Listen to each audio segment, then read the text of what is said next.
and another appointment that may be on your schedule are given to you as a referral with a diagnosis of autism spectrum disorder is occupational therapy. Join us as we talk with an occupational therapist and discover how this can help your or our autistic loved ones.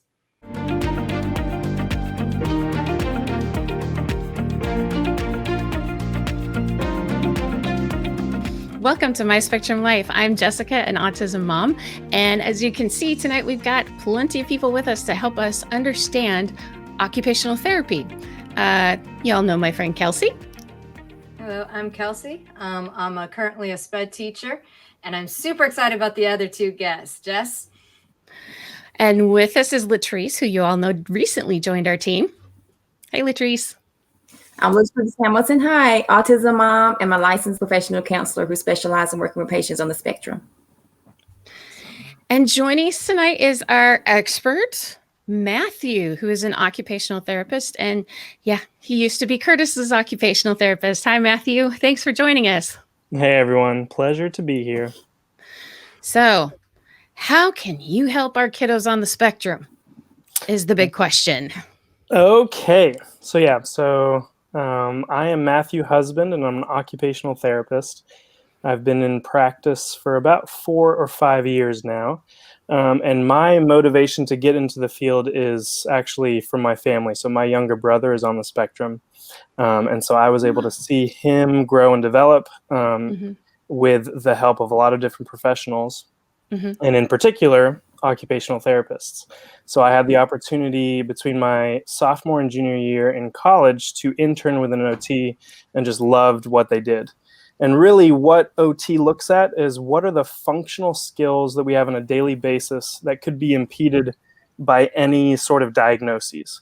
So OTs run the gamut from working in hospitals with spinal cord patients or someone who suffered a stroke or kids on the spectrum. So OTs work in a lot of different areas, but we're really looking at what are our daily skills that we do on a daily basis and how may our kids or our patients not be able to do them and what can we do to help them.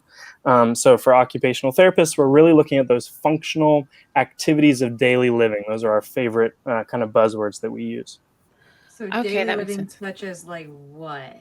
Yeah, so daily living. So we'll start all the way at the beginning of our day. So getting up, being able to get dressed independently, being able to eat breakfast on our own, brushing our teeth, getting backpacks ready, getting out the door to get in the car, walking, and then in the school setting, we're thinking about our fine motor skills, so handwriting, and then social skills. So any sort of activity that you do on a daily basis that is repeated that could be impeded by having autism. Oh, wow. Okay. That makes sense now. Now, I know we originally started with occupational therapy because Curtis was first diagnosed with sensory processing disorder. Now, I know that's a good portion of some of the stuff that you do, correct? Yes. So currently I work in a school. So I'm in Columbus, Ohio. I work in a school called Oakstone Academy. And their mission and vision is that children on the spectrum have difficulty with social skills, and therefore they feel that they need to be surrounded by peers. So the way that our school works is we have 50% of our kids are typically developing, and then 50% of the kids are on the spectrum. And so on a daily basis, we're using this peer model for our kids on the spectrum to be able to see, okay, this is what this looks like if you're doing it well and normally and appropriately. But when thinking about sensory processing, for a lot of our children, they have difficulty integrating their senses. So whether it's touch, taste, smell, the auditory systems, because autism has its neurological foundation, whatever the intricacy is within the brain, those wiring systems to the sensory systems are off. And that could be hyposensitive, meaning that they're not experiencing it to a normal level, or hypersensitive, where they're experiencing it way more than they should. And so as OTs, we want to try to get to that balancing point. So whether they have a hyposensitivity or a hypersensitivity, how can we assist them to get into that kind of normal phase so that they can, like I said, do their functional skills throughout the day? And then you have Curtis, That's who's right. neither hypo nor hyper all the time. Right. He can be both with the same system at the same time. And it gets crazy. Yes. Yes, it does. Do you guys work with kiddos with early intervention? The ones without diagnosis? Yeah, so the way the school is set up is it actually starts in preschool and then it goes Okay. all the way up to adult services. So I'm currently in the high school / adult services building. So I am That's the fun primarily not an early interventionist. However, my wife, who is a BCBA, she's in the preschool, and we have an OT in the preschool as well. And so at that phase, there are several kids that are in the school that have kind of been flagged as potentially Mhm. receiving a diagnosis down the line. And then we also have obviously kids who have received a diagnosis. And then we have typically developing peers in the preschool. And so that part of it, the early intervention, was what I did in South Carolina. So primarily working with younger clients. And now my job is more working with older kids on the spectrum. I like That's that. great. Now, do you work a lot with people like Latrice, who is doing counseling and stuff? Not primarily counselors. We do have we've got a psych team and more on the behavioral side of things. And so they'll do more of our intellectual type of testing and then the behavioral side. So the counseling is more separate, not quite in our school system. Right. Have you thought of anything? A good question for Matthew, Latrice?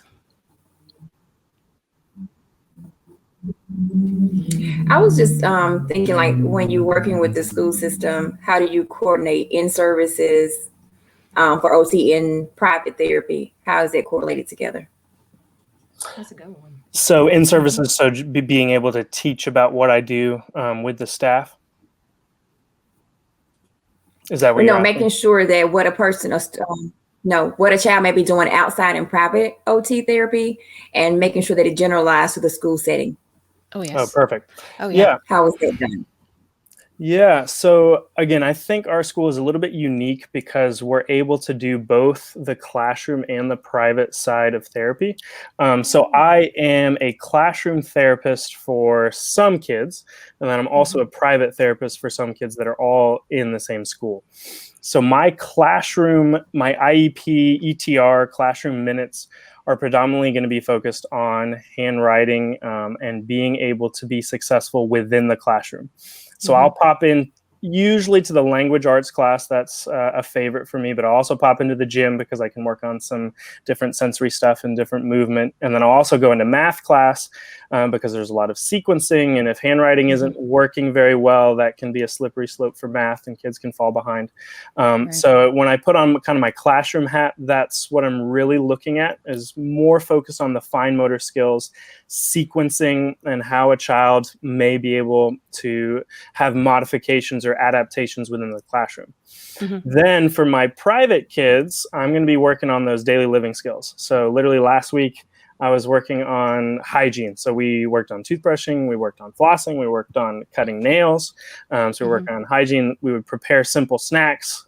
So they were making like peanut butter sandwiches, that sort of thing. So the private side is going to be more geared towards independence at home. And then my my classroom skills is how can they succeed academically within the classroom. That's actually one thing. Yeah. That's actually a prime example. You've just given us a prime example of some of the things that I faced with, and maybe something that happens with a lot of you out there is where you may have an OT within the school that just helps you on handwriting, but then there's some other things like these sensory things that you need help with. Or in my instance, we had OT outside of school, and I could tell him there was a problem with the handwriting, and I could tell him that he needed some sensory things within the school, but he was never tested to where he would receive services within the school system. It's like you are in like can we have your school like transplanted here, please? That's what I was thinking. No, it is very lucky and very rare. I mean, it was really funny because obviously we were living in Charleston, South Carolina, and working in a private clinic, and I enjoyed working in the private clinic, but like you're saying, there's a lot of drawbacks because you really can't simulate these skills within the confines of a private clinic. Because a lot of these living skills are out in the community or in the home or in the school. So we can try as best as we can, but it's not going to be the best because we're not out in the community. And so one of my colleagues who was a speech therapist had moved here to Columbus, Ohio, to this particular school. And she kept saying, you need to check it out. You'll love it. You really want to do it. And I was like, well, I live in Charleston. I don't want to go to Central Ohio. Like, that has no draw for me. But finally, checked out the website, and my wife and I visited, and we both were able to get employment here at the school. And yeah, the things that they're able to do on both like the private side and the classroom side, it's just so much more functional. And I think the way that funding is set up with insurance and IEP and all of those different things that can get in the way of, hey, they have this problem and it's going to affect them in all areas of life. Like, how can we all be on the same team to help them? And it's just hard because the way that both of our health system and our school system meshing together is really hard. But I've been very fortunate to find that here. Yeah. Yeah. That's where, as parents, we have got to advocate. Find yourself a binder. Trust me. Yes. I knew that when Terrence, he actually received OT therapy privately and in the school system as well. He qualified for both. And so I would have to, myself as a parent, advocate for him and bring whatever plans his OT was working on privately into the school system. And so I would tell a lot of my patients that I see that Terrence was receiving more out private therapy services versus in school was kind of limited. Right. And in order for your kids to maybe get the double dose, maybe do both. If you're not as fortunate to be in the school system that you're in, but making sure that your kid can get the maximum of support that they need to be successful. And it really works when you're consistent with it. Yeah. Right. It really does. It really does.